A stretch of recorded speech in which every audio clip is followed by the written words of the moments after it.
ఈ అధ్యాయానికి పేరు.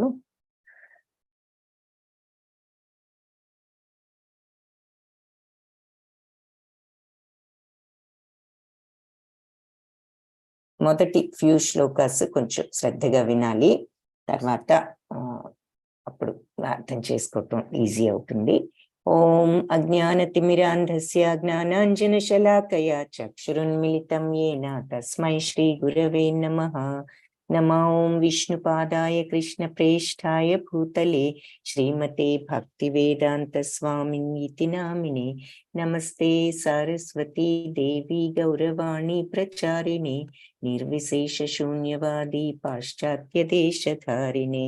హే కృష్ణ కరుణా సింధో దీనబంధో జగత్పతే గోపేశ గోపికా కాంత రాధాకాంత నమోస్తుతే. తప్త కాంచన గౌరాంగీ రాధే బృందావనేశ్వరి వృషభానుసుతే దేవి ప్రణమామి హరిప్రియే. జయ శ్రీకృష్ణ చైతన్య ప్రభు నిత్యానంద శ్రీ అద్వైత గదాధర శ్రీవాసాది గౌర భక్త బృంద. హరే కృష్ణ కృష్ణ కృష్ణ హరే హరే, హరే రామ రామ రామ హరే హరే. హరే కృష్ణ. భక్తులందరికీ ఇస్కాన్ మ్యాంగ్లూర్ వారి 18 రోజుల గీతా క్లాస్ లో 15వ రోజు పురుషోత్తమ యోగము. అందరికీ స్వాగతం. మొట్టమొదటిగా భగవాను వాచతో ప్రారంభం. శ్రీ భగవాను వాచ ఊర్ధ్వమూలమదశాఖం అశ్వత్థం ప్రాహురవ్యయం ఛందాంసి యస్య పర్ణాని యస్తం వేద స వేదవేత్. ఊర్ధ్వం అంటే పైన, మూలం అంటే రూట్స్ మొదలు అని. సో మూలమేమో పైకుంది, అధ అంటే కిందికి, శాఖం అంటే బ్రాంచెస్ కొమ్మలు. సో కొమ్మలేమో కిందకున్నాయి. సో మూలం పైకుంది, కొమ్మలు కిందకున్నాయి అంటే తల్ల క్రిందులుగా ఉంది అని అర్థం, అంతే కదా. మరి వ్రేళ్లు పైకుండి కొమ్మలు కిందకుంటే అదేమిటి? తల్ల క్రిందులుగా ఉన్నది ఉన్న చెట్టు. ఏమిటిది? అశ్వత్థ వృక్షం అంటే రావి చెట్టు. ఈ అశ్వత్థ వృక్షం పైకి వేళ్ళు, కిందికేమో కొమ్మలు ఉన్నటువంటి అశ్వత్థ వృక్షం అవ్యయం అని చెప్పారు. ఈ వృక్షాన్ని అవ్యయం, నాశనం లేనిది అని, నశింపు లేని అశ్వత్థ వృక్షం ఒకటి ఉందని చెప్పబడింది. ఛందాంసి యస్య పర్ణాని, దీని యొక్క పర్ణాని ఆకులు, ఛందాంసి వేద మంత్రాలు, యస్తం వేదస వేదవేద్. ఇది ఎవరైతే దీనిని వేద తెలుసుకుంటారో అతను వేదవిత్, వేదాలన్నీ కూడా తెలుసుకున్నవాడు. వేదవిదుడు అంటే వేదాలు తెలిసినవాడు అని. కాబట్టి వేళ్ళు ఏమో పైకి, కొమ్మలేమో కిందకి ఉన్నటువంటి ఈ అశ్వత్థ వృక్షం కళ్ళక్రిందులుగా ఉన్నదన్నమాట. ఈ అశ్వత్థ వృక్షం ఒక నశింపు లేని అశ్వత్థ వృక్షం ఇలాంటిది ఒకటి ఉందని చెప్పబడింది. ఈ వృక్షాన్ని ఎవరైతే తెలుసుకున్నవాడు వేదాలన్నీ కూడా తెలిసినవాడు అని ఈ శ్లోకానికి అర్థం. ఈ శ్లోకం వినగానే మనకి ఏమీ అర్థం కాదు. అసలు ఈ తలక్రిందులు ఏమిటి, ఇదేమిటి, ఇది తెలిస్తే వేదాలు తెలియడం ఏమిటి, ఈ రావి చెట్టు తలక్రిందులు రావి చెట్టు ఏమిటి అని మరి వేద మంత్రాలేమో ఆకులు అంటున్నారు, అసలు ఏమిటిది అనేది మనకి డౌట్ వస్తుంది. ఇక్కడ దీంట్లో మనం పరమాత్మను చూస్తున్నాము, పైన భగవంతుణ్ణి చూస్తున్నాము.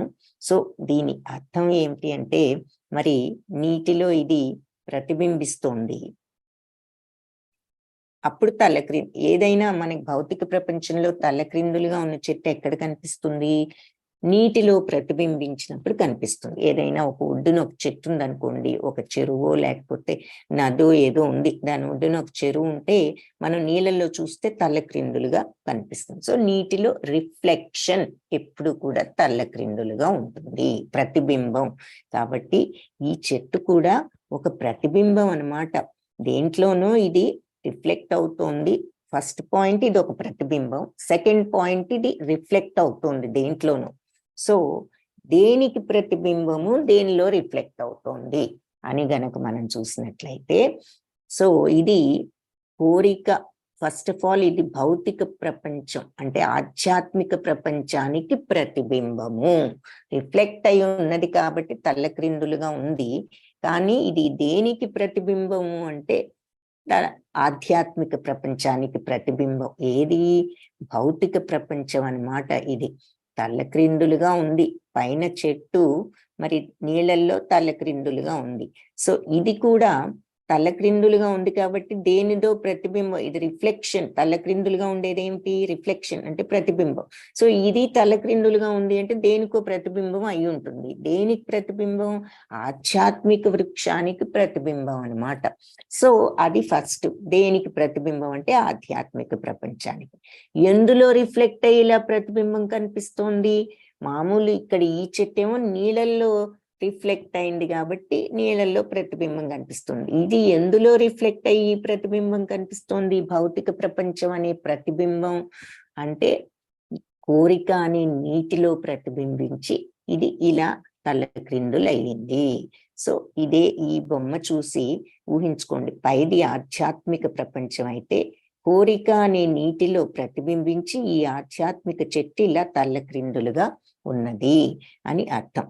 సో భౌతిక ప్రపంచం రియల్ కాదు, ఇల్యూషన్, మాయ అన్నదానికి అర్థం ఇది. అది ఆధ్యాత్మిక ప్రపంచానికి ఒక ప్రతిబింబము. మరి పైన బ్రహ్మలోకము, మరి ఈ దేవలోకాలు, తర్వాత మధ్యలో భూలోకము, కిందన్ని ఈ జంతురాజ్యాలు, కింద లోకాలు చూస్తున్నాం. మనం గోలోక చార్ట్ లో చూసాం. మన భౌతిక ప్రపంచంలో 14 లోకాలు ఉన్నాయి అని చెప్పేసి. ఆ 14 లోకాలు ఎలా ఉన్నాయి? పైనేమో మరి బ్రహ్మలోకంతో స్టార్ట్ అయ్యి మరి ప్రజాపతులు, మహర్లోకము, తపోలోకము ఇవన్నీ ఉన్నాయి, స్వర్గలోకము. ఆ తర్వాత మధ్యలో భూలోకం ఉన్నది. కింద అతల వితల సుతల తలాతల మహాతల సాతల పాతాళ లోకాలు అంటున్నారు. కింది లోకాలు యూజువల్ గా జంతురాజ్యాలు అన్నట్లుగా చెప్తారు. సో అందుకని అలా చూస్తున్నాము. సో ఇంకా మెయిన్ గా అర్థం చేసుకోవాల్సింది అది. సో మాయాని ఎందుకంటాం అంటే భౌతిక ప్రపంచం కరెక్ట్ గా ఈ ఆధ్యాత్మిక ప్రపంచానికి ఆపోజిట్ గా ఉందన్నమాట. తల్లక్రిందులైపోయి ఉన్నది. కాబట్టి మనం ఈ ఇల్యూజన్ అనే ఈ భౌతిక ప్రపంచం అనే మాయా ప్రపంచం నుంచి నిజమైన ప్రపంచం, ఆధ్యాత్మిక ప్రపంచానికి వెళ్ళాలి. అది నిజం, ఇది అనిత్యం, అది నిత్యం. కాబట్టి అనిత్యమైన దాని నుంచి నిత్యమైన దానికి వెళ్ళడానికి మనం ప్రయత్నం చేయాలి. సో అందుకే ఇక్కడ ఇందులో కూడా ఇది భగవంతుడు శక్తియే కాబట్టి ఆయన ఉన్నారు అన్నిట్లో ఈ భౌతిక ప్రపంచంలో. కానీ పైన ఉన్న ఆధ్యాత్మిక ప్రపంచానికి ఇది ప్రతిబింబము అని చూస్తున్నాం. సో నెక్స్ట్ శ్లోకాలు అది ఇది ముఖ్యం అన్నమాట. ఇది ఆధ్యాత్మికంగా వివరించారు. ఈ ప్రపంచం అంటే మాయ అన్నదానికి ఇది రియల్ కాదు, మనం రియల్ గా వెళ్లాల్సిన ప్లేస్ ఏది అనేది ఇక్కడ చూస్తున్నాం. అధశ్చోర్ధ్వం ప్రసృతాస్తస్య శాఖా గుణ ప్రవృద్ధ విషయ ప్రవాల అధశ్చ మూలాన్యనుసంతతాని కర్మానుబంధీని మనుష్యలోకే.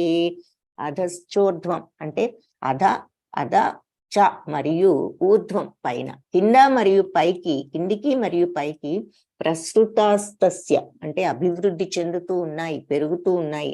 ఏమిటి? శాఖలు, ఈ కొమ్మలు పైకి కిందకి ఇలా పెరిగిపోతూ ఉన్నాయి. దేంతో?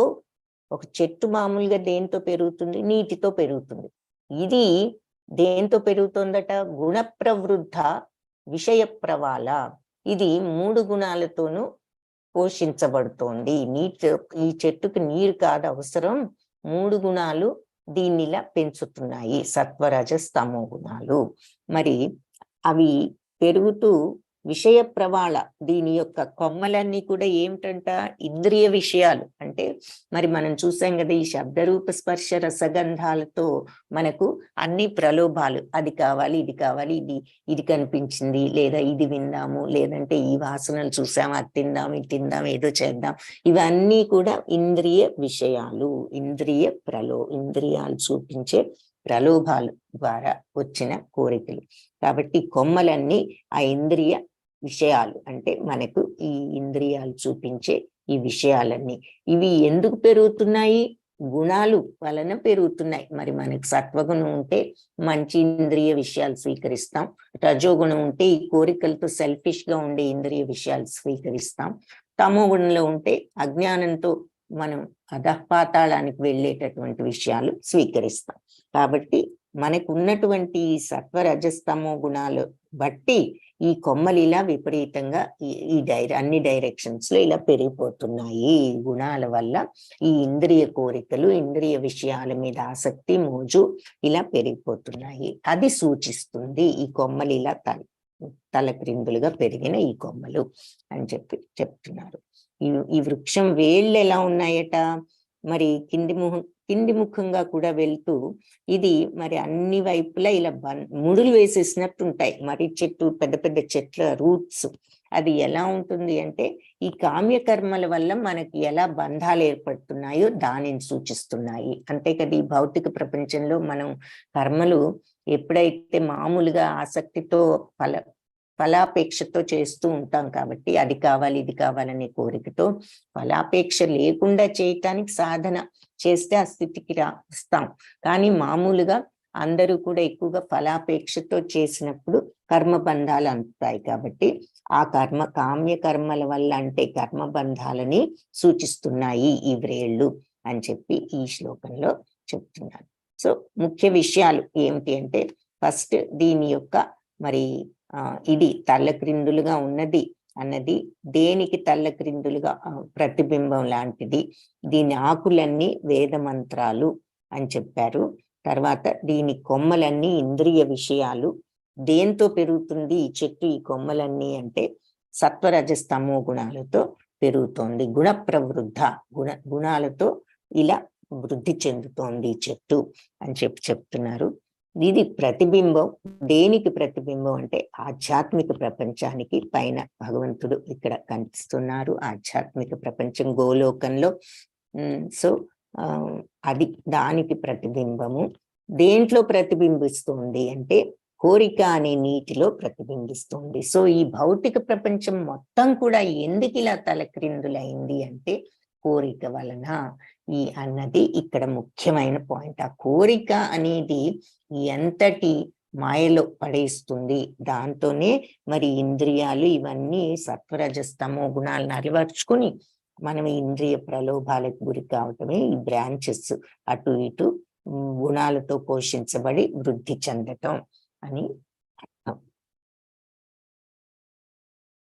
సో మనం ఈ తలక్రిందులుగా ఉన్న భౌతిక ప్రపంచం కాబట్టి భౌతిక ప్రపంచంలో 14 లోకాలు చూశాం కాబట్టి పైనున్నది బ్రహ్మలోకం అని, తర్వాత ఈ దేవతల లోకాలు పై లోకాలన్నీ చూపిస్తున్నారు, మధ్యలో భూలోకం, కింది లోకాలు చూస్తున్నారు. నరూపమస్యేహ తథోపలభ్యతే నాంతో నాదిర్న చ సంప్రతిష్ఠ అశ్వత్థమీనం సువిరూఢమూలం అసంగశస్త్రేణ దృఢేన చిత్వా. ఈ నరూపమస్యేహ, దీని యొక్క రూపం ఎవరికి తథోపలభ్యతే, ఎవరికి కూడా దీని రూపం ఏంటో తెలియదు. అసలు దీని యొక్క నిజ స్వరూపం ఈ లోకంలో ఎవరికి తెలియదు.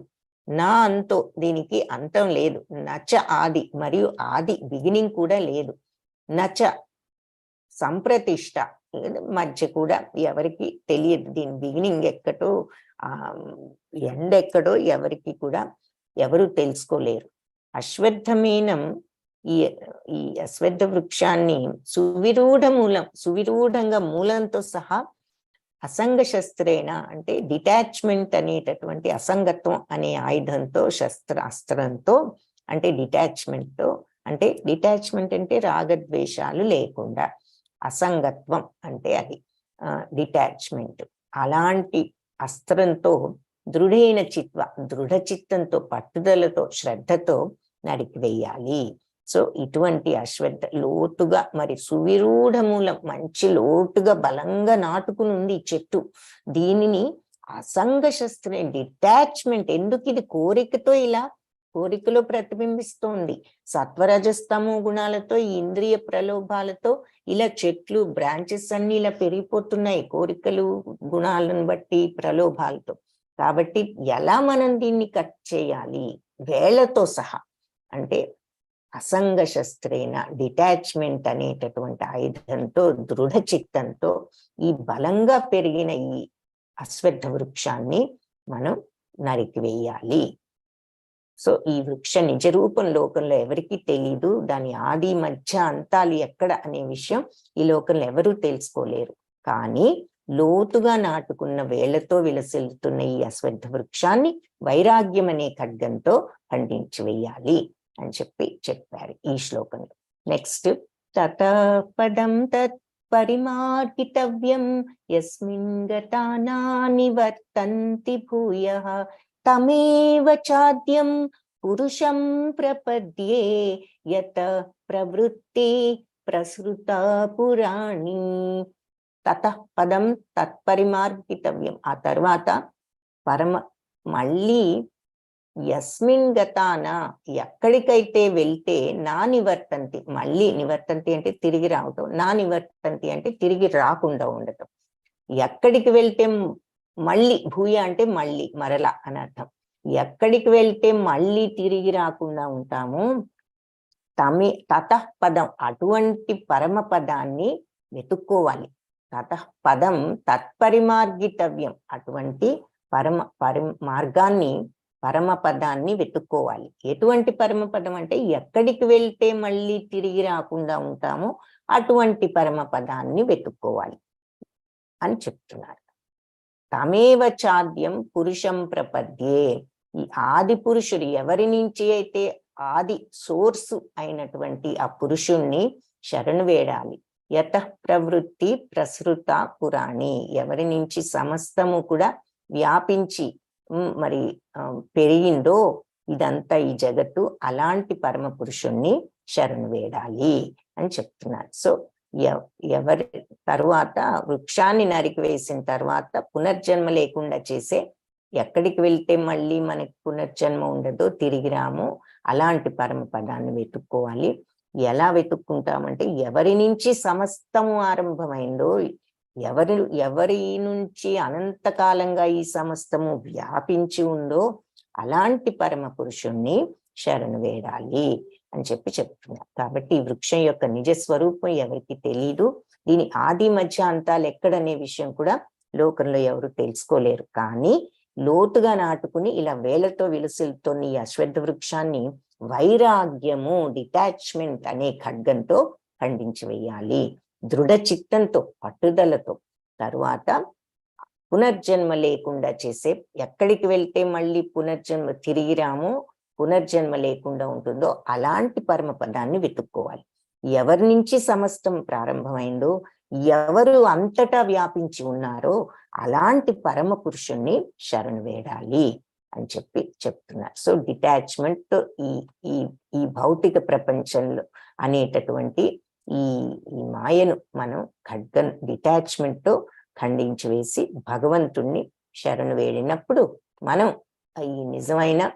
ఈ మాయ నుంచి నిజమైన ఆధ్యాత్మిక ప్రపంచానికి వెళ్ళగలుగుతాము.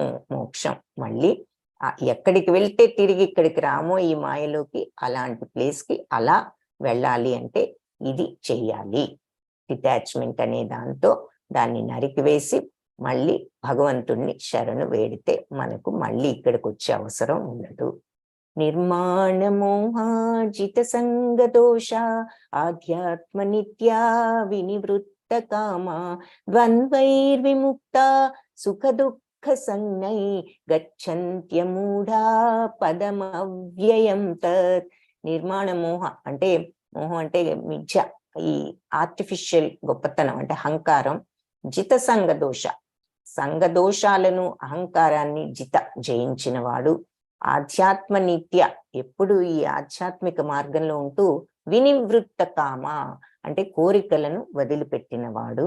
ద్వంద్వైర్విముక్త, ద్వంద్వాల నుంచి విముక్తుడైన వాడు. సుఖ దుఃఖ సంజ్ఞై, సుఖ దుఃఖాల వంటి ద్వంద్వాల నుంచి విముక్తుడైన వాడు. అంటే సుఖమైన దుఃఖమైన, ద్వంద్వాలు అంటే ఆపోజిట్స్ అని చెప్పుకున్నాము, ఎగ్జాంపుల్స్ ఎన్నో చెప్పుకున్నాము. సుఖ దుఃఖాలు అనేవి వెరీ ఇంపార్టెంట్ ఎగ్జాంపుల్. మరి సుఖము, దుఃఖము, లాభము, నష్టము, మిత్రుడు, శత్రువు, ఇవన్నీ రకరకాల ఎగ్జాంపుల్స్. నింద, స్తుతి, అవమానం, గౌరవం, ఇవన్నీ ఎగ్జాంపుల్స్ ఆఫ్ ద్వంద్వాలు. సో సుఖ దుఃఖాల వంటి ద్వంద్వాల నుంచి విముక్తుడైన వాడు. విముక్తుడు అవటం అంటే ఏంటి? సుఖ దుఃఖాలనే ద్వంద్వాల నుంచి విముక్తుడు అవటం అంటే ఏదైనా ఒకటే అనే స్టేజ్కి రాగలిగిన వాడు. సుఖమైనా ఒకటే, దుఃఖమైనా ఒకటే. సుఖం అంటే ఎగిరిపోడు, దుఃఖం అంటే కృంగిపోడు. గచ్చంత్యమూఢ పదమవ్యయం తత్. సో ఈ వాళ్ళు ఈ ద్వంద్వాలకు అతీతులై ఈ పరమ పురుషునికి శరణు వేడి ఈ మూఢత్వాన్ని పోగొట్టుకుని పదం అవ్యయం తత్, అవ్యయమైన శాశ్వతమైనటువంటి ఆ బ్రహ్మ పదాన్ని పొందుతారు. కాబట్టి మిథ్యా గొప్పతనం అంటే అహంకారము, మోహము, అనురాగ దోషం, జిత సంగదోష అంటే అటాచ్మెంట్, నాది నాది నాది నా అనేటటువంటి ఆ విపరీతమైన అటాచ్మెంట్. అన్నీ నాది నాది అనుకుంటూ ఉంటాం, బట్ మనం గ్రహించవలసింది ఏంటంటే మనతో ఏది రాదు కదా. అది మనం ఆ రకంగా ఆలోచన విధానాన్ని మార్చుకోగలిగి సమత్వం తెచ్చుకున్నప్పుడు, అలానే అన్ని వదిలేసి ఏది చేయకుండా కూర్చోమని కాదు, మన పనులు మనం చేస్తూనే ఈ విషయాన్ని గుర్తుంచుకుని మనం రియాక్షన్స్ ని తగ్గించుకోగలిగి ఉండగలగటం. సో అలా ఉండగలిగినప్పుడు ఫైనల్ స్టేజ్ లో ఇంకా మనం ఏది కూడా చేయవలసిన స్థితి ఉండదు. ఆ స్టేజ్ పరిపూర్ణత సిద్ధించినప్పుడు అని చెప్పి నిజమైన అకర్మ స్టేజీ అని చెప్పుకున్నామండి. ఆ స్టేజ్ వచ్చే వరకు ఇలా ఏ పని చేసినా ఫలాపేక్ష లేకుండా, లేదంటే భగవంతుడికి అర్పించి ఏదైనా ఆయన ప్రసాదం అనుకుంటూ మనం ప్రాక్టీస్ లో ఉన్నట్లయితే క్రమేణా ఆ పరిపక్వత స్టేజ్కి, సిద్ధత్వానికి రాగలుగుతాం. కాబట్టి అహంకారం వీటన్నిటికీ బేసిక్ క్వాలిటీస్, అర్హతలు ఏమిటి అంటే ముందు అహంకారం ఉండకుండా, గర్వం లేకుండా ఉండటం, అనురాగ దోషం, నాది నాది అనే స్వార్థము, ఆ అటాచ్మెంట్ విపరీతంగా ఉండకుండా దాన్ని కొంచెం అందరి పట్ల కూడా కొంచెం సమత్వం చూపిస్తూ ఉండగలగటం, జిత సంగదోష అంటే అటాచ్మెంట్స్, రాగద్వేషాలు, కొందరి మీద అతి ప్రేమ, కొందరి మీద అతి ద్వేషం, ఇలాంటివి కట్ చేసుకుంటూ సమత్వంతో ఉండగలగటం, అటాచ్మెంట్స్. ఆధ్యాత్మ నిత్య, సో ఈ ఆధ్యాత్మిక మార్గంలో ఉంటూ కోరికలు, సుఖదుఖాది ద్వంద్వాలు, కోరికలను వదిలి సుఖదుఖ లాంటి ద్వంద్వాలకు అతీతులై భగవంతుని శరణొచ్చేవారు ఆధ్యాత్మిక ఆ బ్రహ్మ పదాన్ని పొందుతారు అని చెప్తున్నారు ఈ శ్లోకంలో. సో అంటే డిటాచ్మెంట్ తో దీన్ని ఖండించాలన్నారు కాబట్టి ఇంకా వివరంగా ఇక్కడ ఏమిటి చెయ్యాలి అంటే ఈ గుణాలను వదులుకుని నిత్యమైనది ఏదో అర్థం చేసుకుని ఆధ్యాత్మ నిత్య అన్నదానికి అసలు నిజమైనది ఏది? పైనున్న ఆధ్యాత్మిక ప్రపంచం రియల్ భగవంతుడిది, మనం ఉన్నది రిఫ్లెక్షన్, మాయ మాత్రమే. కాబట్టి ఈ మాయను ఛేదించటానికి ఇది చెయ్యాలి. ఏది చేయాలి? డిటాచ్మెంట్ అనే ఖడ్గంతో, దృఢ చిత్తంతో ఖండించి భగవంతుణ్ణి శరణు వేడాలి. ఎవరి నుంచి సమస్తం ప్రారంభమైందో, సమస్తము వ్యాపించి ఎవరైతే ఉన్నారో వాళ్ళని శరణు వేడాలన్నారు. ఇక్కడ ఇంకా క్లియర్ గా డిటాచ్మెంట్ జయించటం అంటే ఏమిటి, ఖండించటం అంటే అహంకారము, మోహము, ఈ సంగదోషాలు, అటాచ్మెంట్ అనేటటువంటి ఈ అటాచ్మెంట్స్ ను వదులుకుని మరి ఆ నిత్యమైనటువంటిది ఏది రియల్ అనేది అర్థం చేసుకుని కోరికలను వదిలి ద్వంద్వాల నుంచి విముక్తులై ఏదైనా ఒకే రకంగా ఉండగలిగే సమత్వాన్ని తెచ్చుకుని భగవంతుణ్ణి శరణొచ్చేవారు ఆ బ్రహ్మ పదాన్ని పొందుతారు. న తద్భాసయతే సూర్యో న శశాంకో న పావకః యద్గత్వా నానివర్తంతే తద్ధామా పరమం మమ. సో ఇలా పరమపదాన్ని పొందుతారు, బ్రహ్మపదాన్ని అన్నారు కదా. బ్రహ్మపదం ఎలా ఉంటుందనేది వర్ణిస్తున్నారు. అది నతద్భాసయతే సూర్యుడి వల్ల ప్రకాశింపబడదు, నశశాంకో చంద్రుడి వల్ల కూడా ప్రకాశింపబడదు, న పావకః అగ్ని వల్ల కూడా ప్రకాశింపబడదు. అంటే అర్థం ఏమిటి? భగవంతుడి యొక్క స్వయం ప్రకాశంతోనే అది వెలిగిపోతూ ఉంటుంది. ఆ పరంధామం వెలగడానికి సూర్యుడు అక్కర్లా, చంద్రుడు అక్కర్లా, అగ్ని గాని ఎలక్ట్రిసిటీ గాని అక్కర్లా. మన లోకం వెలగాలంటే సూర్యుడు గాని, చంద్రుడు గాని, అగ్ని గాని ఉండాలి. కానీ భగవద్ధామం వెలగటానికి, వెలిగిపోవటానికి ఆయన యొక్క వెలిగే చాలు అని చెప్తున్నారు. యద్గత్వానా నివర్తంతే, ఎక్కడికి వెళ్తే నా నివర్తంతే మళ్ళీ తిరిగి రావో, తద్ధామ పరమం మమ, అలాంటి ధామం నా ధామం, నా దివ్యధామం అని చెప్తున్నారు. సో ఆ బ్రహ్మపదం అన్నారు. అది ఎలా ఉంటుంది అంటే సూర్య చంద్రులు అగ్ని విద్యుత్తుతో అది ప్రకాశింపబడదు, అంటే భగవంతుడి ప్రకాశమే దానికి చాలు. అక్కడికి వెళ్ళిన వాళ్ళు ఎక్కడికి వెళ్తే మళ్ళీ తిరిగి రారో అలాంటి దివ్యధామం అది, నా యొక్క దివ్యధామం అని చెప్తున్నారు. మమైవాంశో జీవలోకే జీవభూత సనాతనః మనఃషష్ఠాని ఇంద్రియాణి ప్రకృతిస్థాని కర్షతి. మమైవాంశో జీవలోకే, ఈ లోకంలో ఉన్న జీవులందరూ నా అంశలే. జీవభూత సనాతనః, సో ఇవన్నీ కూడా సనాతనమైనటువంటి శాశ్వతమైనటువంటి నా అంశలే. ఈ లోకంలో ఉన్న జీవులందరూ కూడా నా శాశ్వతమైన అంశలే. అందుకే ఆత్మ శాశ్వతం, సచ్చితానందం, భగవంతుడి అంశే. అయితే మనశ్శష్టాని ఇంద్రియాని, మనస్సుతో కలిపి 6 ఇంద్రియాలతో ప్రకృతి స్థాని కర్షతి, ఈ ప్రకృతిలో ఉండి ఇలా కర్షతి, స్ట్రగుల్ అవుతూ ఉన్నారు, కష్టాలు పడుతున్నారు, అంటే ఇలా అవస్థలు పడుతున్నారు, స్ట్రగుల్ అవుతున్నారు అని చెప్తున్నారు. దాని అర్థం ఏమిటి? మరి మనకు కూడా డౌట్ వస్తుంది, మనం భగవంతుడు అంశ అయితే మనకి కష్టాలు ఏమిటి, ఈ బాధలు ఏమిటి అని. దాని అర్థం ఏమిటి అంటే మన మనస్సు, మన ఇంద్రియాలే మనకు కష్టం అనే ఫీలింగ్ కానీ సుఖం అనే ఫీలింగ్ కానీ కలిగిస్తున్నాయి. ఇవన్నీ కూడా మరి మనం అనుకుని మనం క్రియేట్ చేసుకుంటున్నాం. మనం క్రియేట్ చేసుకోవటం ఏమిటి?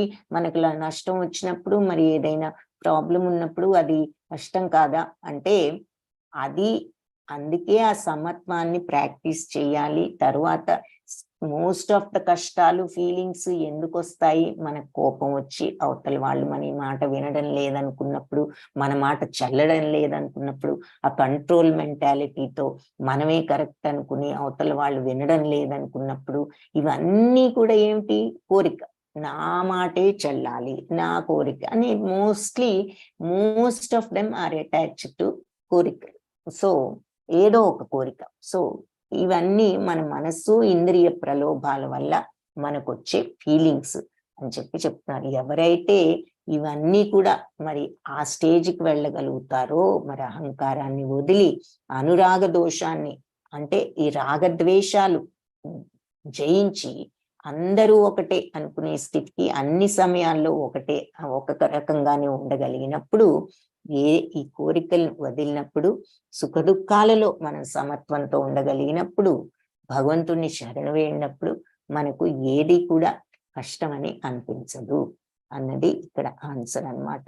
కష్టం, నిజమైన కష్టం వచ్చినా దానిని తట్టుకునే శక్తి, అది మనను బాధించని శక్తి వస్తుందన్నమాట. కష్టాలన్నీ లేకుండా ఇక సుఖంగా ఉంటామంటే అది కాదు. ఏది వచ్చినా తట్టుకునే ఆ సమత్వం అన్న దానికి అర్థం అది. ఆ ప్రాక్టీస్ చివరికి దేనికి దారితీస్తుంది అంటే, ఏది వచ్చినా మనం ఎఫెక్ట్ అవ్వకుండా ఉండే స్థితిలోకి వెళ్తారనమాట. అప్పుడు శాశ్వతమైన బ్రహ్మపదాన్ని ఆ స్థితిలోకి వెళ్ళిన వాళ్ళు పొందగలరు అని చెప్పి, ఆ బ్రహ్మపదం ఎలా ఉంటుంది అని చెప్తూ, మరి నా అంశే, అందరూ శాశ్వత అంశే అయినా కూడా ఈ మనస్సు ఇంద్రియాల వల్ల ఇలా ఈ కష్టాలు పడుతున్నారు. యశరీరం యదవాప్నోతి యచ్చాప్యుత్క్రామతీశ్వరః గృహీత్వైతాని సంయాతి వాయుర్గంధాని వాశయాత్. సో మన శరీరం వాయువు గనక గంధాలు, వాసనల్ని ఒక చోటు నుంచి ఒక చోటుకి ఎలా మోసుకుని వెళ్తుందో, అలాగే మనం కూర్చున్నాం అనుకోండి, ఏదో పూల వాసన వస్తుంది, మన పక్కన ఏం చెట్టు లేదు, పువ్వులు లేవు, ఎక్కడి నుంచి వస్తుందా అంటే పక్క వాళ్ళ ఇంట్లో ఏదో సన్నజాతి చెట్టు, మల్లి చెట్టు ఉంది, అక్కడి నుంచి వాసన వస్తుంది అని అప్పుడు తెలుసుకుంటాం. ఓహో, అందుక ఇక్కడికి వాసన వచ్చింది అంటే వాయువు మోసుకొచ్చింది. అలా వాసనలను ఈ గాలి ఎలా అయితే మోసుకు వెళ్తూ ఉంటుందో, మనలో స్ట్రాంగ్ గా ఈ మనస్సులో ఈ ఇంద్రియాలు, మనస్సులు క్రియేట్ చేసిన ఈ స్ట్రాంగ్ ఫీలింగ్స్ నెక్స్ట్ శరీరంలో కూడా తీసుకువెళ్తాం. మన గాలి గనక వాసనలు తీసుకువెళ్ళినట్టు మన ఫీలింగ్స్, ఈ స్ట్రాంగ్ ఫీలింగ్స్ అన్ని నెక్స్ట్ శరీరంలో కూడా వస్తాయి అని చెప్తున్నారు.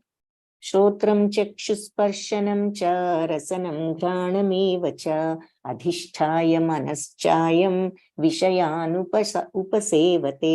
సో ఆ విధంగా ఇంకో శరీరంలోకి ఫీలింగ్స్ తీసుకువెళ్ళి మరి అక్కడ మనం ఈ ఫీలింగ్స్ అన్నిటినీ మళ్ళీ కళ్ళతోనూ చెవులతోనూ స్పర్శతోనూ అంటే మన ఇంద్రియాలన్నిటితో రసనం ముక్కు వాసనతోనూ ఘ్రాణమేవచ ఇవన్నీ మళ్ళీ ఎక్స్పీరియన్స్ ఫీల్ అవుతూ ఉంటాం. మన ఫీలింగ్స్ లాస్ట్ జన్మలో స్ట్రాంగ్ గా కొన్ని ఉన్నాయి, లైక్స్ కానీ డిస్లైక్స్ కానీ. అందుకే కొంతమందికి చిన్నప్పటి నుంచి కొన్ని విషయాల పట్ల ఇష్టం, కొన్ని విషయాల పట్ల మహా ఇష్టం ఉంటూ ఉంటుంది డెవలప్ చేసుకో మొదటి నుంచి కూడా.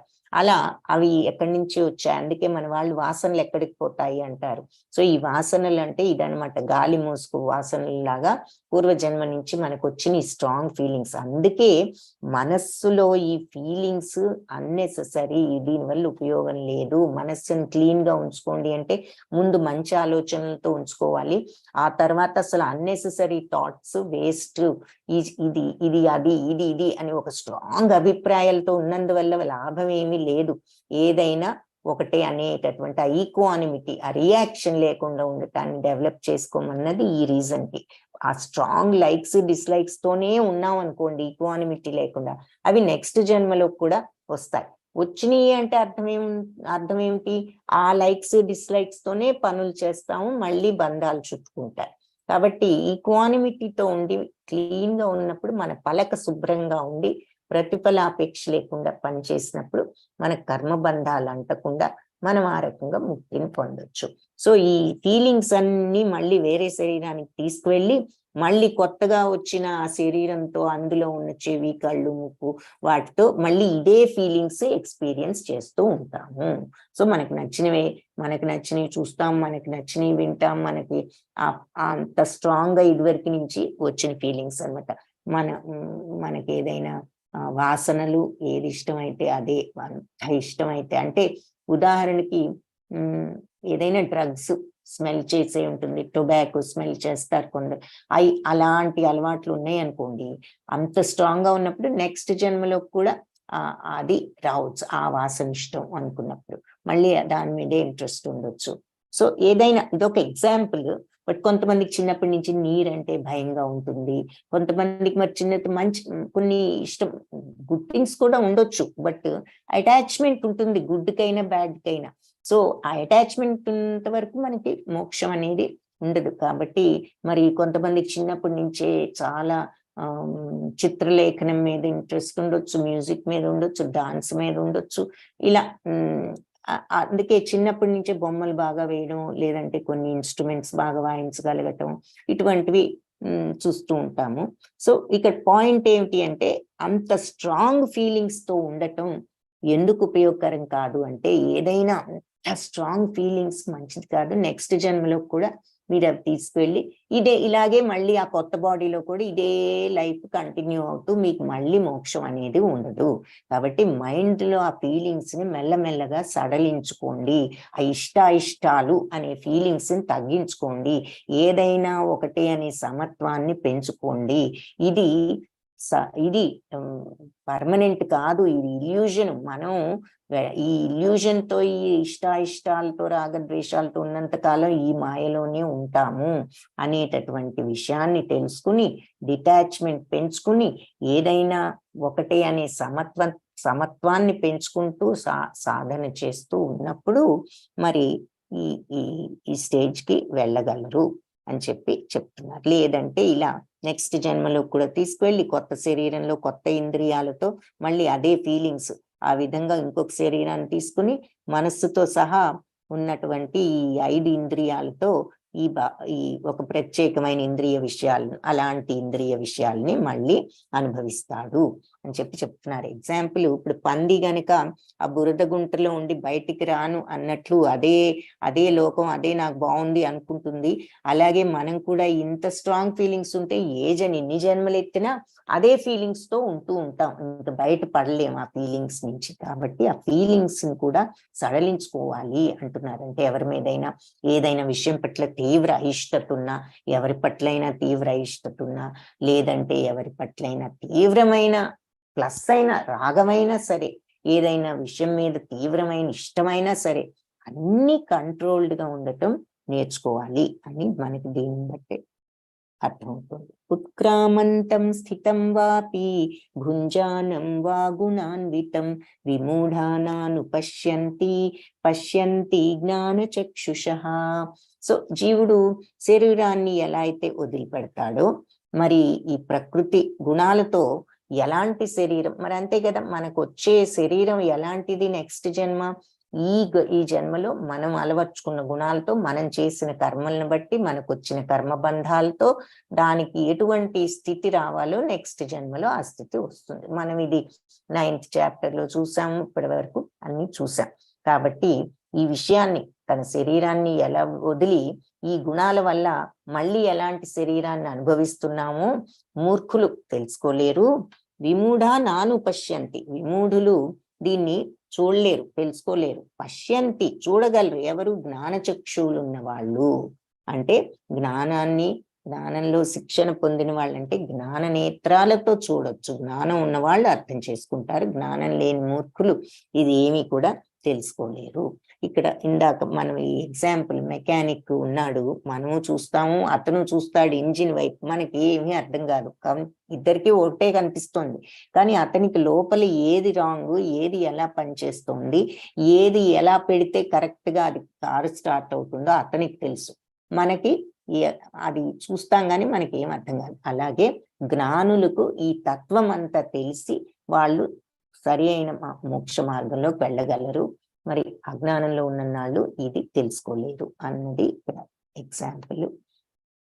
యతంతో యోగినశ్చైనం పశ్యంత్యాత్మన్యవస్థితం యతంతోప్యకృతాత్మానో నైనం పశ్యంత్యచేతసః. సో ఆత్మానుభూతిలో ఉన్న యోగులు దీన్ని స్పష్టంగా చూడగలరు. అంటే ఆత్మానుభూతి అంటే ఇందాక చెప్పిన క్వాలిటీస్ తో ఎవరైతే సమత్వంతో మరి వీటితో అందరూ ఉండగలుగుతారో, మరి అహంకారాన్ని వదిలి, గర్వాన్ని వదిలి, అనురాగ దోషాలు, అటాచ్మెంట్స్ జయించి, కోరికలను తగ్గించుకుని ద్వంద్వాలకు అతీతులుగా ఉండగలిగిన వాళ్ళు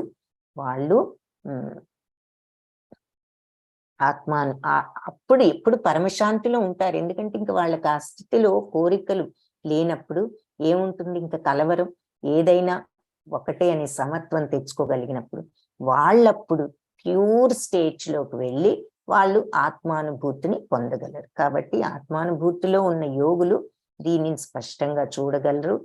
కానీ మనస్సు అభివృద్ధి చెందని వాళ్ళు, ఆత్మానుభూతిలో లేని వాళ్ళు ప్రయత్నించినా కూడా దీన్ని ఏం జరుగుతుందో వాళ్ళు క్లియర్ గా అండర్స్టాండ్ చేసుకోలేరు. ఇక్కడ మరి ఈ జనన మరణ చక్రం ఇలా పెరగటం, మరి తర్వాత ఇక్కడ మనసు, ఇవన్నీ ఫీలింగ్స్ మళ్ళీ కంటిన్యూ అయినా అవ్వకపోయినా మళ్ళీ నెక్స్ట్ జన్మ, ఇవన్నీ ఇక్కడ ఇంద్రియాలు 5 ఇలా చూపిస్తున్నారు. మనస్సు, ఇక్కడ బుద్ధి, ఆ తర్వాత ఇదంతా ఇక్కడ ఒక పిక్చర్ అన్నమాట. సో ఈ విషయం అంతా జ్ఞానులు చూడగలరు, దేనివల్ల ఇలా జన్మ తర్వాత జన్మ వస్తుంది అన్న విషయం. అంతేకాని అజ్ఞానంలో ఉన్న నాళ్ళు అది చూడలేరు అజ్ఞానులు అని అంటున్నారు. యదాదిత్యగతం తేజో జగద్భాసయతే అఖిలం యచ్చంద్రమసి ఆచ్ఛాగ్నౌ తత్తేజో విద్ధి మామకం. సో ఇక్కడ యదాదిత్యగతం తేజో, ఇప్పుడు భగవంతుడు తన యొక్క శక్తి గురించి ఇంకా కొంచెం చెప్తున్నాడు. పురుషోత్తముడు అనే పేరుంది కదా. సో పురుషోత్తముడు అని ఉన్నందుకు ఫస్ట్ ఈ ఆధ్యాత్మిక ప్రపంచం అన్నిటికీ మూలం నేను, దాని యొక్క రిఫ్లెక్షన్ ఈ భౌతిక ప్రపంచం. ఇది తప్పించుకుని ఇందులో నుంచి ఆధ్యాత్మికలోకి వెళ్ళడానికి రాగద్వేషాలు లేకుండా, మరి రాగద్వేషాలను మనం డిటాచ్మెంట్ అనే దాంతో వాటిని ఖండించి భగవంతుణ్ణి శరణు వేడితే మనకు ఏ క్వాలిటీస్ అంటే మరి అహంకారం లేకుండా, అటాచ్మెంట్స్ తగ్గించుకుని, కోరికలు తగ్గించుకుని, ద్వంద్వాలకు అతీతంగా ఏ పరిస్థితుల్లో అయినా సమత్వంతో ఉండగలిగినప్పుడు అక్కడికి వెళ్తాము. అలాంటి పరమపదం నా స్వయం ప్రకాశంతో వెలుగుతుంది. ఆ పరమపదానికి సూర్య చంద్రులు అగ్ని అక్కర్లేదు వెలుగుకు అని చెప్పారు. ఆ తర్వాత మరి నా అంశలే అందరూ అయినప్పటికీ కూడా నా దివ్యత్వంతో పుట్టినా కూడా వీళ్ళందరూ కోరిక వలన ఈ ఇంద్రియాలు మనస్సు పెట్టేటటువంటి ఈ ప్రలోభాలతో ఇక్కడ కష్టాలు పడుతున్నారు అని చెప్పారు. తర్వాత మరి ఎవరైతే ఈ జ్ఞాన చక్షులతో ఈ విషయాన్నంతా అర్థం చేసుకుంటారో వాళ్ళు ఈ కష్టాల నుంచి బయటపడగలుగుతారు. అది లేనన్నాళ్ళు చూడలేరు ఈ విషయాన్ని అని చెప్తూ మరి భగవంతుడు తన గురించి ఇంకా పురుషోత్తముడు కాబట్టి ఇంకా కొన్ని విషయాలు ఇంతకు ముందు చెప్పారు. తన యొక్క మహిమల గురించి విభూతి యోగంలో చూసాం. ఇప్పుడు ఇంకా కొన్ని చెప్తున్నారు. యదాదిత్యగతం తేజో, ఆ ఆదిత్యుడుకున్నటువంటి తేజస్సు, సూర్యుడి యొక్క తేజస్సు జగద్భాసయతే అఖిలం, అఖిల జగత్తును భాసింపజేసే, వెలిగింపజేసే, ప్రకాశింపజేసే ఆ సూర్యుడి యొక్క తేజస్సు నా నుండే వచ్చింది. యచ్చంద్రమసి, ఆ చంద్రుడి యొక్క తేజస్సు నాదే. యచ్చాగ్నం, అగ్ని యొక్క తేజస్సు, తేజో, ఆ తేజస్సు విద్ధి తెలుసుకో, మామకం, నా నుండే వచ్చింది అని చెప్తున్నారు. సో ఈ ప్రపంచం, ఈ జగత్తంతటిని, అఖిల జగత్తును తేజోవంతం వెలిగింపజేసే ఆ ఆదిత్యుడి యొక్క తేజస్సు, చంద్రుడి యొక్క తేజస్సు, అగ్ని యొక్క తేజస్సు నా నుండే వచ్చాయి అని ఇక్కడ మళ్ళీ పురుషోత్తముడు కాబట్టి ఇంకా కొన్ని విషయాలు ఇది కూడా చెప్తున్నారు. గామావిశ్య చ భూతాని ధారయామ్యహమోజసా పుష్ణామి చౌషధీ సర్వా సోమో భూత్వా రసాత్మకః.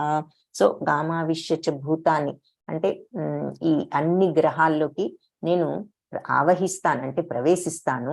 మరి ధారయామ్యహమోజస, నా శక్తితో అవి కక్ష్యలో ఉంటున్నాయి. కక్ష్య అంటే వాటి దారి, ఒక్కొక్క ప్లానెట్ కి దాని ఓన్ దారి ఉంటుంది. ఒకదాని దారి ఒక దాంట్లోకి వెళ్ళవు, ఎవరి దారిలో అవి తిరుగుతూ ఉంటాయి. మరి ఇంగ్లీష్ లో ఆర్బిట్ అంటాం, తెలుగులో కక్ష్య అంటాము. మరి ఈ ప్లానెట్స్ అన్ని కూడా ఇంత కరెక్ట్ గా తిరుగుతున్నాయి అంటే ఎవరు తిప్పిస్తున్నారు? మన గ్యాలక్సీలోనే 9 ఉన్నాయి. ఇలాంటి గ్యాలక్సీలు ఎన్నో ఉన్నాయని సైంటిస్టులు కూడా చెప్పారు. అన్ని ఇలా పర్ఫెక్ట్ గా, కొంచెం భూమి అటు ఇటు అయితేనే భూకంపం అంటాం. మరి అలాంటిది ఏది దేనికి ఢీ కొట్టుకోకుండా, వాటి దారి వదలకుండా, ఒక నిమిషం ఆగిపోకుండా తిరగటం, కంటిన్యూస్ గా తిరుగుతూనే ఉన్నాయి. అవి నేను వాటన్నిటిలో ప్రవేశించి అవి కరెక్ట్ గా వాటి కక్షలో ఉండేటట్టు చేస్తున్నాను అని చెప్తున్నారు. నేను పుష్ణామి చౌషధి సర్వ సోమో భూత్వా రసాత్మకః. సో చంద్రుడిగా మారి అన్ని ఔషధాలకు జీవన రసాన్ని సరఫరా చేస్తాను. అంటే ఔషధాలు, సో ఇవి ఆయుర్వేదంలో కూడా చాలా మందులు ఈ చంద్రకాంతిలో పెడితే దానికి పవర్ వస్తుంది. ఆ మందుకి చాలా ఎఫెక్టివ్ గా అవుతాయి. చాలా వాటిని క్యూర్ చేసే మందులు తయారు చేస్తూ ఉంటారు ఆయుర్వేదంలో ఈ చంద్రకాంతితో. కాబట్టి ఆ చంద్రుడిగా మారి ఈ ఔషధాలన్నిటికీ నేనే ఆ పవర్ ని ఇస్తాను అని చెప్తున్నారు. అంటే ప్రతిదీ కూడా భగవంతుడి శక్తి అనేది మనం వీటి వల్ల అర్థం చేసుకోవాలి. అహం వైశ్వానరో భూత్వా ప్రాణినాం దేహమాశ్రితః ప్రాణాపాన సమాయుక్తః పచామ్యన్నం చతుర్విధం. అహం వైశ్వానరో భూత్వా, నేనే డైజెస్టివ్ ఫైర్ గా ఉంటూ అందరిలోనూ, ప్రాణిన వాళ్ళ లోపల, దేహమాశ్రిత అన్ని ప్రాణుల దేహాల్లో నేను డైజెస్టివ్ ఫైర్ గా ఉంటూ, ప్రాణాపాన సమాయుక్త, ప్రాణాపాన ఈ సమాయాన ప్రాణాయామం, ఇది ప్రాణ స్వాహ, ఉదాన స్వాహ, అపాన స్వాహ, సమాయ స్వాహ అని మనం అంటూ ఉంటాం. అంటే ఈ వాయువులన్నీ అన్నమాట. వీటన్నిటితో కలిసి పచామ్యన్నం చతుర్విధం, 4 రకాల ఆహారాన్ని నేను 4 రకాలుగా తీసుకునే ఆహారాన్ని నేనే డైజెస్ట్ అయ్యేటట్టు చేస్తా, అరిగేటట్లు చేస్తాను, జీర్ణం అయ్యేటట్లు అని చెప్తున్నారు. సో అన్ని జీవుల శరీరాల్లో నేను వైశ్వానరో భూత్వ, జీర్ణక్రియ జరిపేటటువంటి జఠరాగ్నిని. అందుకే మనకి జఠరాగ్ని మండిపోతుంది అంటూ ఉంటారు ఆకలి వేసినప్పుడు. జఠరాగ్ని అంటే డైజెస్టివ్ పవర్, ఫైర్ అని అర్థం. సో ఆ జఠరాగ్ని నేనే, అందరిలోనూ ఉన్న జఠరాగ్నిని, ప్రాణాపాన ఈ వాయువులన్నిటితో కలిసి 4 రకాల ఆహార పదార్థాలని జీర్ణం చేస్తాను. 4 రకాల ఆహార పదార్థాలు అంటే మరి నమిలేవి కొన్ని ఉంటాయి, చీకేవి కొన్ని ఉంటాయి, తాగేవి ఉంటాయి, నాకేవి ఉంటాయి. సో కొందరు జంతువులు కూడా కొన్ని నాకుతూనే తింటూ ఉంటాయి, కొన్ని అలా రకరకాలుగా ఎలా తీసుకున్నా అన్నిటినీ జీర్ణం అయ్యే శక్తి, ఆ డైజెస్టివ్ పవర్ నేనే, ఆ జఠరాగ్నిని. సర్వస్య చాహం హృది సన్నివిష్టో. ఇంపార్టెంట్ శ్లోక, అన్ని ఇంపార్టెంటే, ఇది ఇంకా కొంచెం మనకి మీనింగ్ అంతా కూడా ఇందులో ఉంది. సర్వస్య చాహం హృది సన్నివిష్టో మత్త స్మృతిర్జ్ఞానమపోహనం చ వేదైశ్చ సర్వైర్ అహమేవ వేద్యో వేదాంత కృద్వేద విదేవ చాహం. సర్వస్య చ అహం, అన్నిట్లోనూ కూడా నేను హృది, అందరి హృదయాల్లో సన్నివిష్టో ఆసీనుడనై ఉన్నాను. మత్తా స్మృతి, నేనే స్మృతిని, జ్ఞానాన్ని, అపోహనం చ అంటే మరియు అపోహనాన్ని కూడా నేనే స్మృతిని, నేనే జ్ఞానాన్ని, నేనే అపోహనం మతిమరుపును కూడా. వేదైశ్చ సర్వైర్, సర్వ వేదాలలో కూడా అహమేవ వేద్యో, అహమేవ నన్నే వేద్యో తెలుసుకుంటారు. సో వేదాలన్నిటినీ చూసినా కూడా, తెలుసుకున్నా కూడా తెలుసుకునేది ఎవరిని అంటే నన్నే. వేదాంత కృత్, వేదాల యొక్క కర్తను. వేద విదేవ చాహం అంటే మరి వేదాలను అర్థం చేసుకోగలిగిన వాడిని నేనే అంటున్నారు. వేదాల కర్తనంటే వేదాలు సృష్టించిన వాడు అని. అందుకు వ్యాస భగవానుడు కూడా ఆయన భగవంతుడి యొక్క అవతారమే అని కూడా మనకి ఇక్కడ అర్థమవుతుంది, ఆయన రాసినటువంటి వేదాలు కాబట్టి సర్వస్య చాహం హృది సన్నివిష్టో, నేను ప్రతి ఒక్కరి హృదయంలో ఆసీనుడనై ఉన్నాను. మత్తా స్మృతిర్ జ్ఞానం అపోహనం చ, నా నుంచే జ్ఞాపక శక్తి అంటే స్మృతి, జ్ఞానము, మతిమరుపు, అపోహనం కూడా కలుగుతాయి. వేదైశ్చ సర్వైర్, అన్ని వేదాల ద్వారా అహమేవ వేద్యో, నన్నే తెలుసుకుంటారు. వేదాంత కృద్, వేదాల యొక్క కర్తను.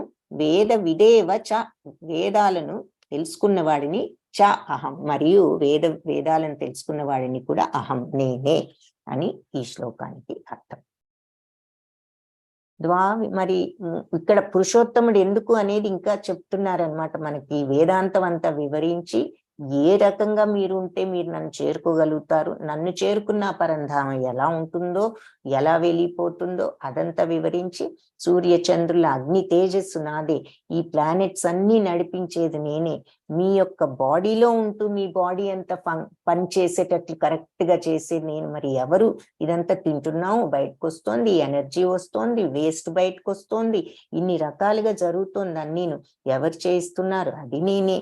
ఆ తర్వాత మరి వేదాలు అన్ని చదివిన తెలిసేది నేనే, అందరి హృదయాల్లో ఉన్నది నేనే, నా నుంచే జ్ఞాపక శక్తి ఇవన్నీ కూడా వస్తున్నాయి.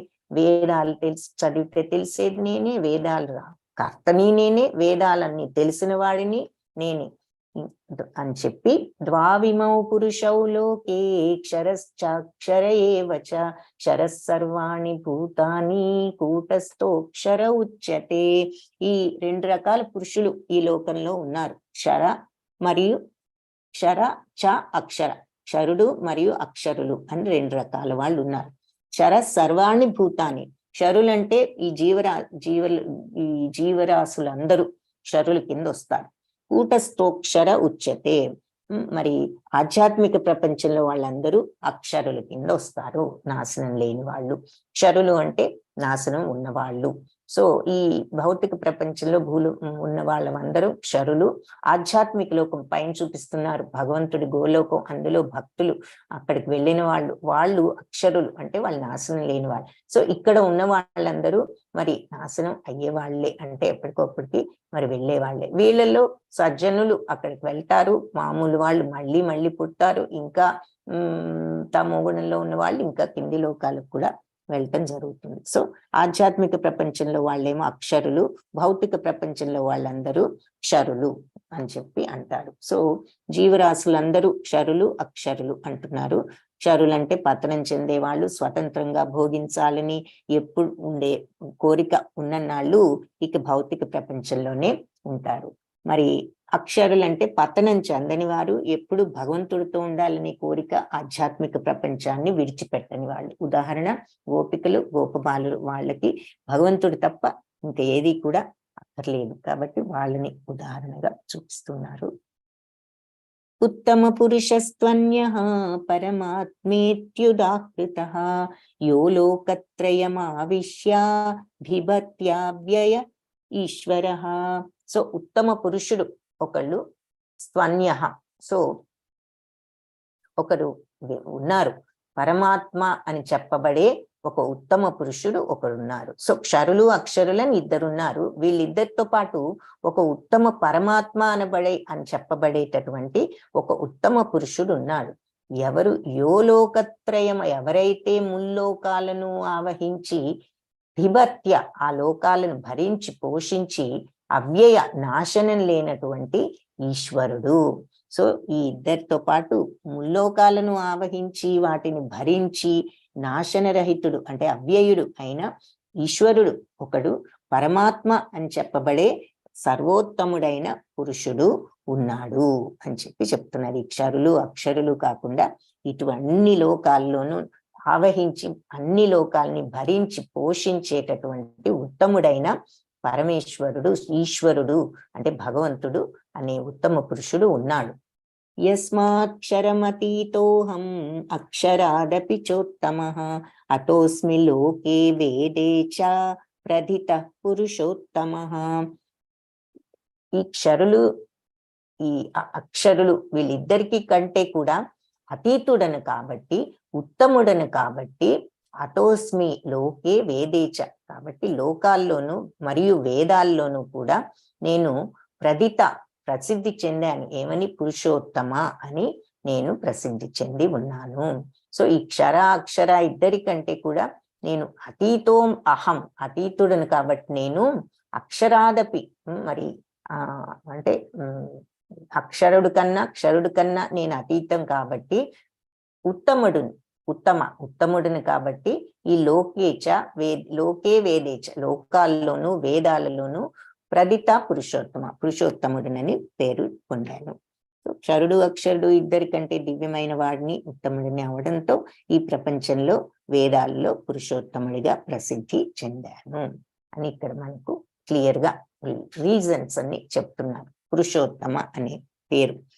యోమాం, ఇవన్నీ భరించి ఇవన్నీ చేస్తున్న భగవంతుడు అన్ని సమస్తం ఆయనే చేస్తున్నారు. ఇవన్నీ ఎక్స్ప్లెయిన్ చేసి ఇద్దరు రకాలున్నారు వాళ్ళకు అంటే వేరే పురుషోత్తముడిని, నేను ఉత్తముడిని కాబట్టి నన్ను లోకంలోనూ వేదాల్లోనూ ఈ ప్రపంచంలో పురుషోత్తముడిగా పేరు వచ్చింది.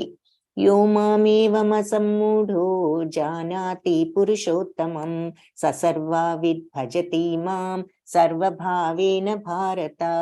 సో ఎవరైతే అసమ్మూఢ అంటే మూఢత్వం లేకుండా అంటే నిశ్చయంగా జానాతి తెలుసుకుంటారో పురుషోత్తముడనని, ఎవరైతే నన్ను అసమ్మూఢ నిశ్చయంగా ఏమాత్రం డౌట్ లేకుండా జానాతి తెలుసుకుంటారో ఏమని?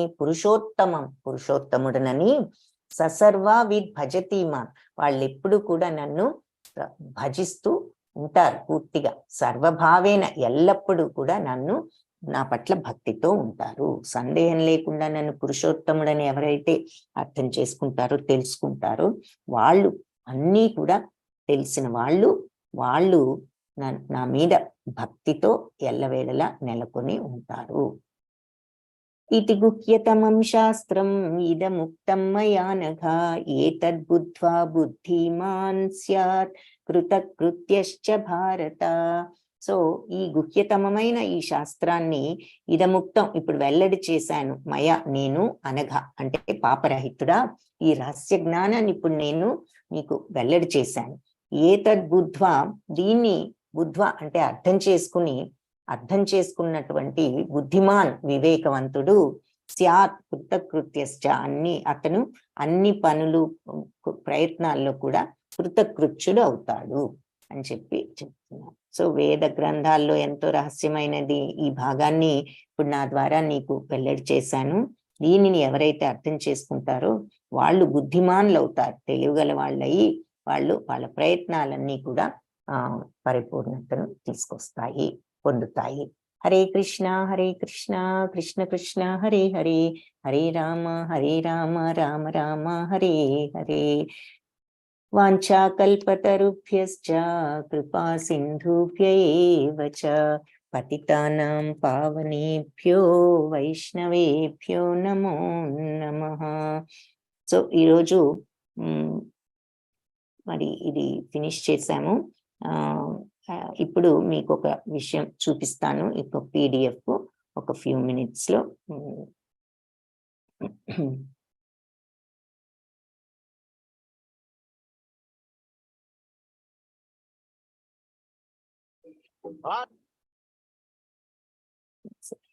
సో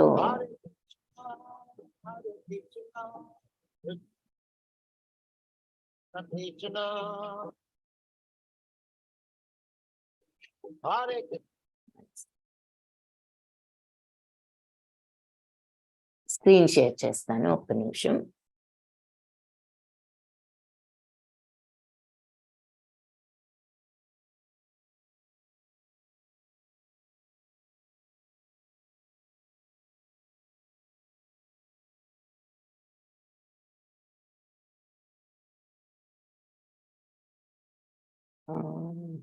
నెక్స్ట్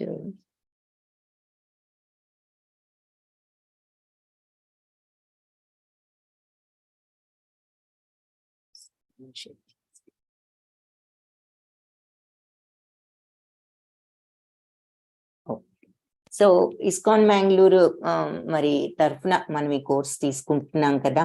మనకి ఈ టెంపుల్ ఒకటి బిల్డ్ చేస్తున్నారు. సో దీని యొక్క విషయం ఏమిటో ఒకసారి చూడండి.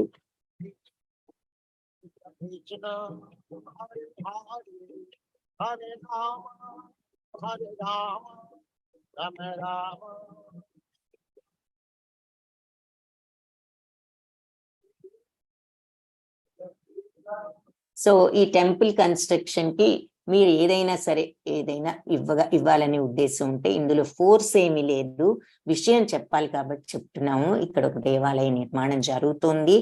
మనకు ఈ ఉచితంగా వాళ్ళు ఈ అవకాశాన్ని ప్రొవైడ్ చేశారు. మనం ఇవ్వగల ఉద్దేశం ఉన్నట్లయితే, ఇవ్వగల శక్తి ఉన్నట్లయితే ఎంతైనా పర్వాలేదు. ఏ అమౌంట్ కూడా చిన్న అమౌంట్ అని అనుకోవడానికి లేదు.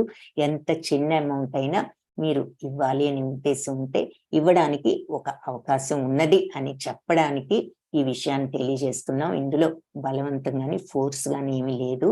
సో అందుకని అసలు ఏం జరుగుతుందో మీకు తెలియాలి. దేవాలయ నిర్మాణం ఎలా ఇవ్వాలంటే అనే విషయాన్ని ఇది తెలుస్తుంది.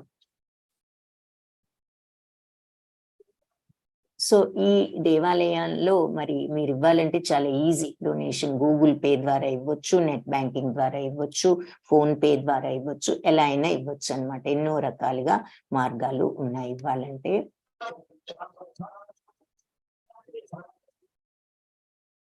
ఓకే, సో అది ఆ తర్వాత మీకు ఒక చిన్న ఇది కూడా చూద్దాము. ఈ PDF హరే కృష్ణ. కళ్యాణి మాతాజీ హరే కృష్ణ. మీకు కోహోస్ట్ ఇచ్చే కనిపిస్తోంది కదా మాతాజీ? కనిపిస్తుంది మాతాజీ. హరే కృష్ణ మాతాజీ. సో ఇది రాధా గోవింద టెంపుల్ మ్యాంగ్లూర్ది. మరి టెంపుల్ ప్రెసిడెంట్ మన నామనిష్ దాస్ ప్రభుజీ, తర్వాత వాసాంగన్ దాస్ ప్రభుజీ, మన తెలుగు విభాగానికి కన్నడ విభాగానికి అధిపతి. భక్తులను కొందరిని అక్కడ ఉన్న వాళ్ళని చూస్తున్నాము. ఇది ఏమి కన్స్ట్రక్ట్ అవ్వకుండా సైట్ చూస్తున్నాం. ఆ తర్వాత ఇదంతా కన్స్ట్రక్షన్, అక్కడ ఒక ఆశ్రమం, టెంపుల్, దానికి బేస్మెంట్, గెస్ట్ హౌస్. మనబోటి వాళ్ళు వెళ్తే ఉచితంగా ఉండటానికి ఒక గెస్ట్ హౌస్ కూడా ఉంది. ఇది టెంపుల్ యొక్క ప్లాన్, నమూనా. ఈ టెంపుల్ గురించి మనం ఇంకొంచెం వివరంగా చూడాలి అంటే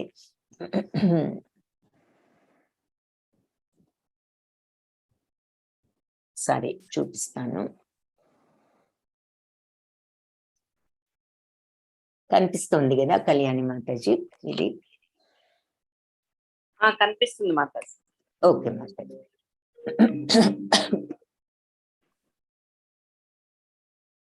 మాతాజీ ఆడియో రావట్లేదు. ఆడియో రావట్లేదా?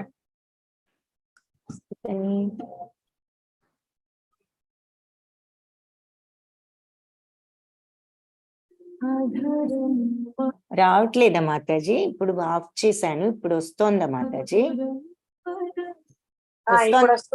ఇప్పుడు వస్తుంది. ఓకే మాతాజీ.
అది మన టెంపుల్ గురించి ఒక చిన్న ప్లాన్ అది అక్కడ చూస్తున్నాము. ఇది టెంపుల్ ప్లాన్, ఇది మెయిన్ ఎంట్రన్స్. తర్వాత ఓవరాల్ గా ఇది టెంపుల్, ఇది వెనకాల ఉన్నది గెస్ట్ హౌస్. మూర్తులు ఇక్కడ చూస్తున్నాము. సో మొత్తం 75,000 చదరపు అడుగుల్లో మరి ఒక పెద్ద ప్రాజెక్ట్ ఉన్నది. 5,000 అడుగులతో ఈ ఆలయం ఉన్నది. తర్వాత అన్నదానం ఉంటుంది, ఒక హాల్.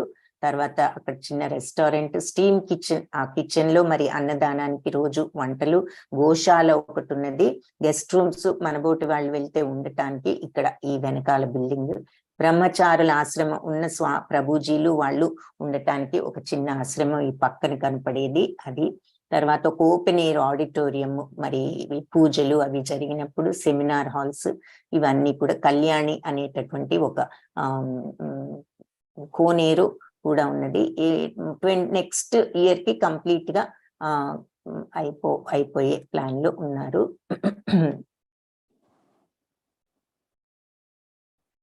ఈ టెంపుల్ కన్స్ట్రక్షన్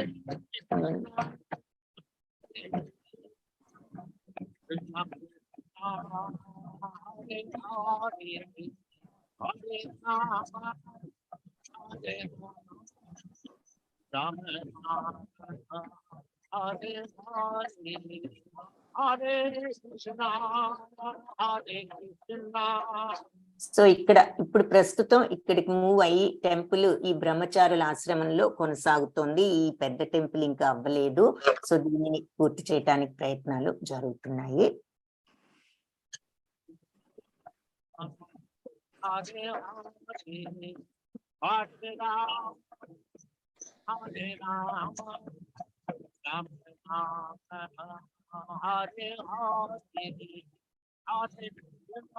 ఇది ఇక్కడ ఈ చిన్న దాంట్లో ప్రస్తుతం భగవంతుడి మూర్తులు పెట్టి అక్కడ జరుగుతోంది. ఇది పూర్తి చేయడానికి ఇప్పుడు ప్రయత్నాలు జరుగుతున్నాయి.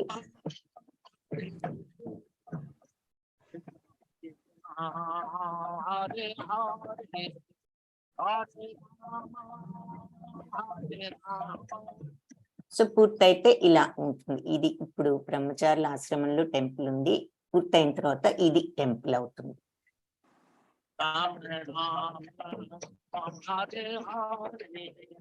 Hare Krishna, Hare Krishna, Krishna Krishna, Hare Hare, Hare.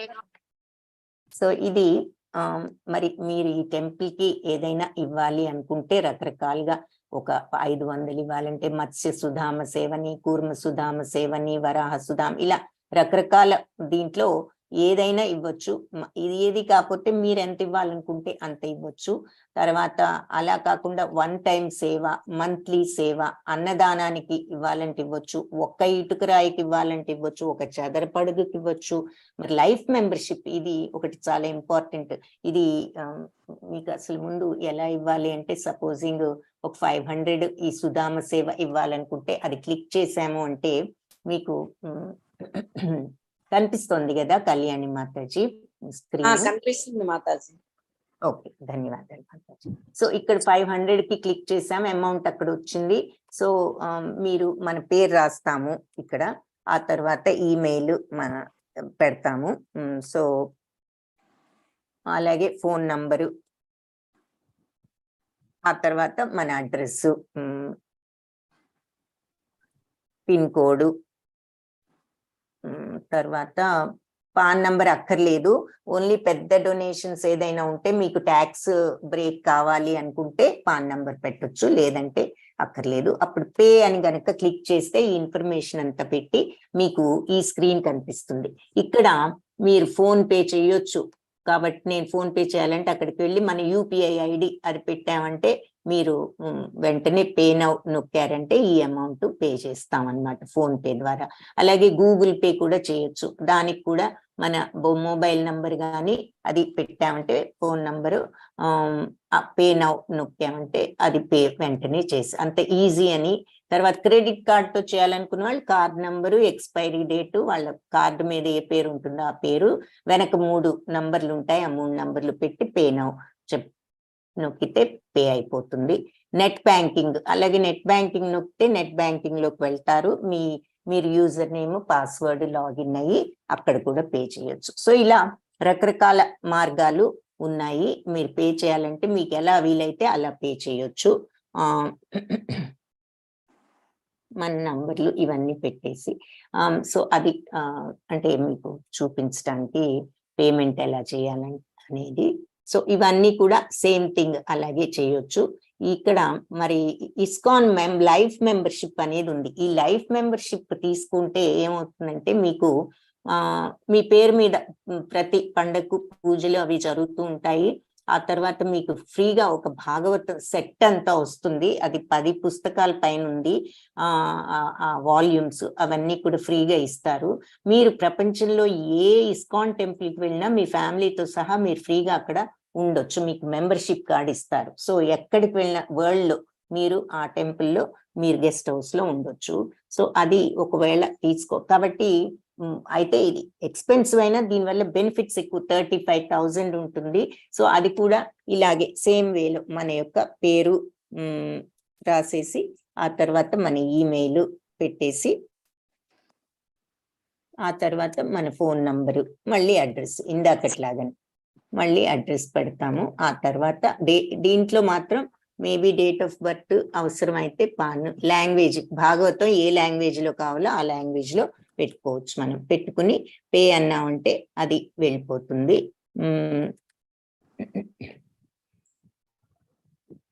అన్ని సేమ్ ఒకే ప్లేస్ లోకే వెళ్తాయి. ఊరికినే మీకు దీనికి డేట్ ఆఫ్ బర్త్ కూడా కావాలంటున్నారు. సో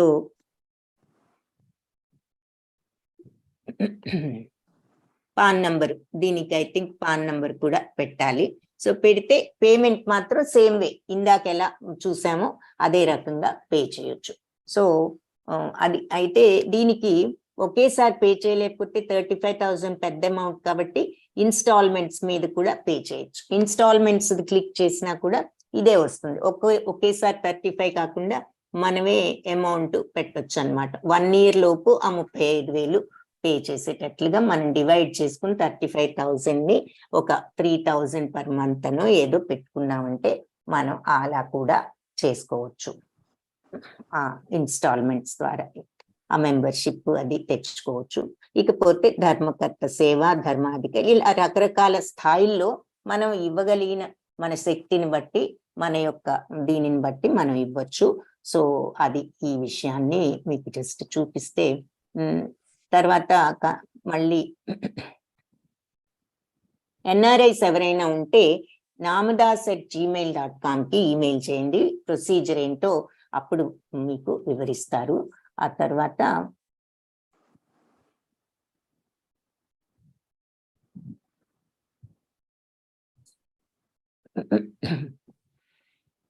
సో కొత్త టెంపుల్ కన్స్ట్రక్షన్ ప్రాజెక్ట్, మరి glory of building the temple.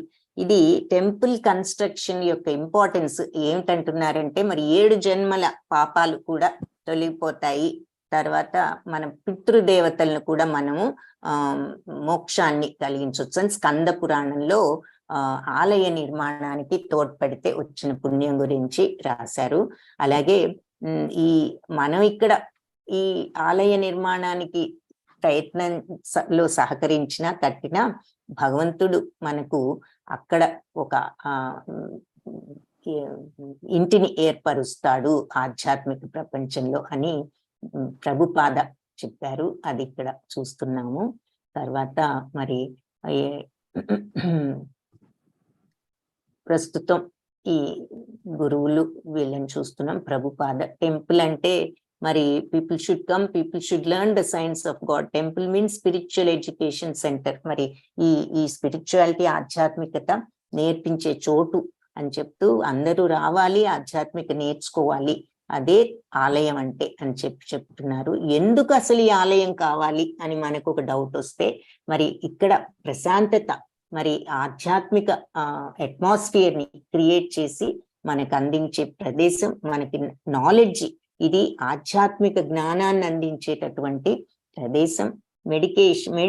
Medication అంటే మన మైండ్కున్న జబ్బుని తగ్గించేటటువంటి ప్రదేశం. మందు ఈ దేవాలయం భగవంతుడి ఆలయం అని చెప్తున్నారు. ప్యూరిఫికేషన్, మనకు ఆ పవిత్రతను అందించే ప్రదేశం. ప్రేమ, మరి అందరి పట్ల ప్రేమ, మరి భగవంతుడు చెప్పిందే అందరిలో నన్ను చూడాలని, ఇవన్నీ కూడా డెవలప్ చేయటానికి ఆస్కారం ప్రొవైడ్ చేసే ప్రదేశం. ప్రేమతత్వాన్ని పెంచే ప్రదేశం. ఎంగేజ్మెంట్, రకరకాలుగా మనం సేవ చేయటానికి అక్కడ అవకాశం ఇచ్చే ప్రదేశం. మరి అన్నదానం, అందరికీ ఆకలిగా ఉన్న వాళ్ళకి అన్నం పెట్టడం కంటే పెద్ద సహాయం ఇంకేది లేదు కాబట్టి, మరి అలాంటి అన్నదానాలు, ఇటువంటివన్నీ సేవల్లో కూడా పాల్గొనే అవకాశం. కాబట్టి ఇది తర్వాత వామన పురాణంలో ఏం చెప్పారట, ఎవరైతే ఈ దేవాలయాలకు సహాయపడతారో, కడతారో, 8 తరాల పాటు వాళ్ళ పితృలు, 8 తరాల తండ్రులు, తాతలు అందరూ కూడా వాళ్ళ పితృదేవతలు వాళ్ళు ఉన్నత లోకాలు వెళ్ళటానికి సహకరిస్తుంది అని చెప్తున్నారు. మరి ఇలా భగవంతుడి యొక్క మూర్తిని స్థాపించటానికి సహాయపడినప్పుడు మనం బ్రహ్మలోకానికి సహాయపడిన వాళ్ళు బ్రహ్మలోకానికి వెళ్ళొచ్చు అని భాగవతంలో చెప్పారు. ఏది ఇన్స్టాలింగ్ ద డీటీ వన్, ప్రతిష్ఠ చేస్తే భూప్రపంచానికి రాజవచ్చు. బై బిల్డింగ్ ఎ టెంపుల్, గుడి కడితే మరి ముల్లోకాలకి రాజవచ్చు. By worshipping and serving the deity, ఈ భగవంతుణ్ణి ఆరాధిస్తూ సేవ చేసినట్లయితే బ్రహ్మలోకానికి వెళ్ళొచ్చు. ఈ 3 చేసినట్లయితే ఇక నా దగ్గరికి వస్తారు, నాతో సమత్వాన్ని, అంటే నా దగ్గరికి వస్తారు, నా సారూప్యాన్ని పొందుతారు. But one who simply engages in devotional service with no consideration of fruitive results attains me. ఎవరైతే అసలు భక్తితో, ఈ ఫలితం మీద ఆసక్తి లేకుండా కేవలం నా మీద ప్రేమతో, భక్తితో నన్ను ఆరాధించి సేవ చేసే వాళ్ళు నన్ను పొందుతారు అని చెప్తున్నారు. Those who ever worships me according to the process, నేను చెప్పిన విధంగా నన్ను ఆరాధించిన వాళ్ళు తప్పకుండా ప్యూర్ డివోషనల్ సర్వీస్ తప్పకుండా ఆ శుద్ధ భక్తితో నన్ను చేరుకుంటారు. నన్ను అందరిలో చూడండి, ప్రతిదీ నాకు సమర్పించి చేయండి. ఇది భాగవత ధర్మం అని చివరికి 2 మాటల్లో భగవంతుడు సమరైజ్ చేశారు. ఉద్ధవుడికి మొత్తం చెప్పేసి ఆ భాగవతంలో వేదాంతో ఇలా అర్జునుడికి గీతను బోధించినట్లు ఉద్ధవుడికి భాగవతంలో బోధించి చివరికి భాగవత ధర్మం అనేది 2.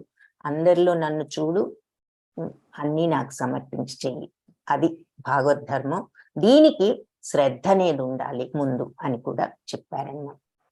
సో ఎవరైతే మరి విష్ణు ధర్మోత్తరంలో ఏం చెప్తున్నారట, గుడి కట్టిన వాళ్ళు సేమ్ రిజల్ట్ రాజసూయ యాగం గాని అశ్వమేధ యాగం గాని చేస్తే ఏం ఫలితం వస్తుందో గుడి కట్టిన వాళ్ళకు కూడా అదే ఫలితం వస్తుంది.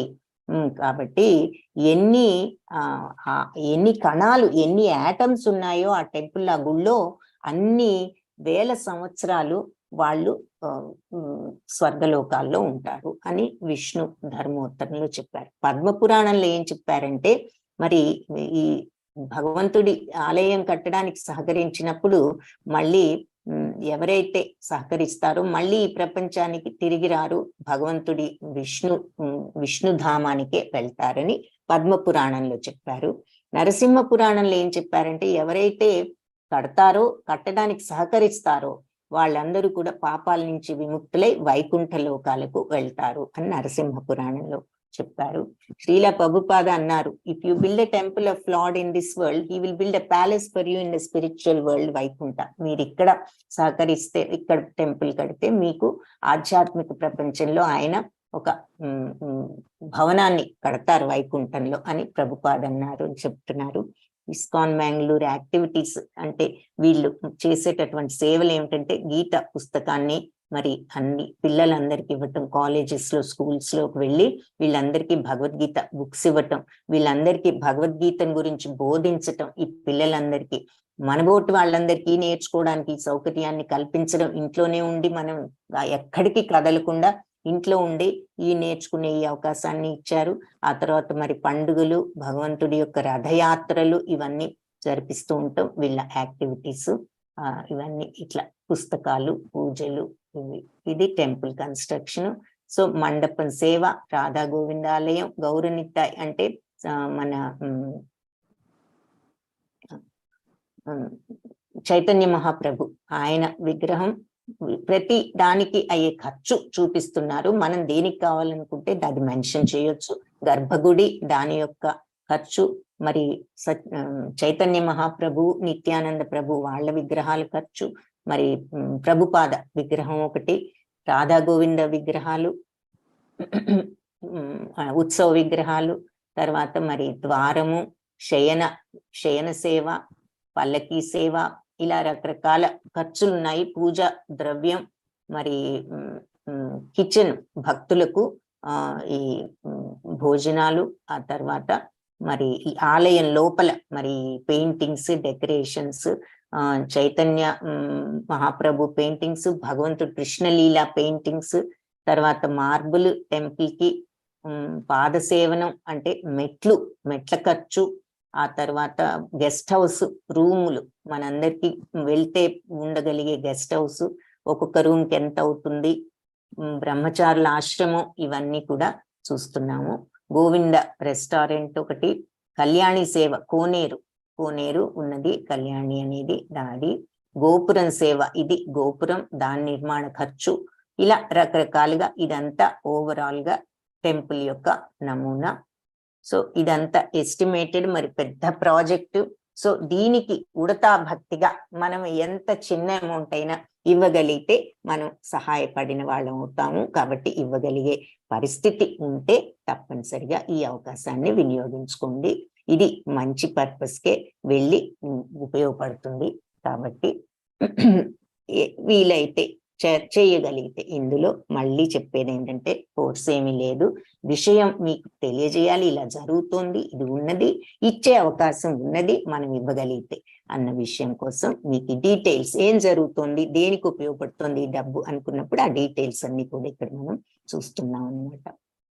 షాండిలియర్స్, తలుపులకు, ఇట్లా అన్నిటికీ కూడా మనకి వివరంగా చెప్పారు. 54 స్తంభాలు, ఉంటాయి టెంపుల్లో. సో వాటన్నిటికీ ఎంతెంత అవుతుందో అవన్నీ కూడా క్లియర్ గా మనకు చెప్పారు. అన్నదానం చేసే కిచెన్ కి ఎంత అవుతుంది, ఆ కిచెన్ స్టీమ్ కిచెన్ అంటే అన్ని ఆవిరి మీద సాత్విక ఆహారం అన్నమాట. ఇది అంతా కూడా సాత్విక్ ఫుడ్ అది పెడతారు. అన్నదానం, నిత్య అన్నదాన సేవ, ఆ తర్వాత మరి ఇదంతా ఇలా మరి ఎన్నో ఖర్చులు ఉంటాయి. కాబట్టి ఇవన్నీ కూడా మనకు క్లియర్ గా చూపిస్తున్నారు. ఏమిటి డబ్బులన్నీ ఏమవుతున్నాయి, దేనికి వాడుతున్నాం అని మనకి డౌట్ వస్తే వాటరు, మరి పబ్లిక్ సెక్యూరిటీ కెమెరాస్, పాదుక సేవలు, చెప్పులు పెట్టడానికి అన్నిటికీ కూడా మనకి క్లియర్ గా చెప్పారు. లిఫ్ట్ ఎంత అవుతుంది, ఎంత ఖర్చు, టాయిలెట్స్ కి ఎంత అవుతుంది, ఇవన్నీ కూడా మనం చూస్తున్నాము. సో ఎవరైనా ఇవ్వగలిగిన వాళ్ళు ఎలా ఇవ్వాలో ఈ పీపీటీ, ఈ పీడిఎఫ్ మీకు పోస్ట్ చేస్తారు వాట్సాప్ గ్రూప్ లో. తప్పకుండా మీరు ఇవ్వాలనుకుంటే మాత్రం అది ఓపెన్ చేసి ఆ లింక్ క్లిక్ చేసి మీరు పే చేయొచ్చు. హరే కృష్ణ. సో ఇప్పుడు స్లైడ్ 14 అంటే అనుష మాతాజీ మీరు అడిగేది 15th చాప్టర్ స్లైడా? అనుష మాతాజీ హరే కృష్ణ. ఓకే, హరే కృష్ణ. కళ్యాణి మాతాజీ మీరు చెప్పండి మాతాజీ పెడదాము. పోల్ కనిపిస్తుంది. 15th chapter first question. ఊర్ధ్వమూలం మరియు అధశాఖం యొక్క అర్థాలు ఏమిటి? ఊర్ధ్వమూలం చాలా విలువైన మరియు అధశాఖం ఒక చెట్టు యొక్క సగం తెగిన కొమ్మ. బి, ఊర్ధ్వమూలం పైన వేర్లతో అధః దిగువ వైపుకి శాఖం కొమ్మలు. సి, ఊర్ధ్వమూలం నిస్సారమైన తల కలిగిన వ్యక్తి, అధశాఖం శుద్ధ శంఖు.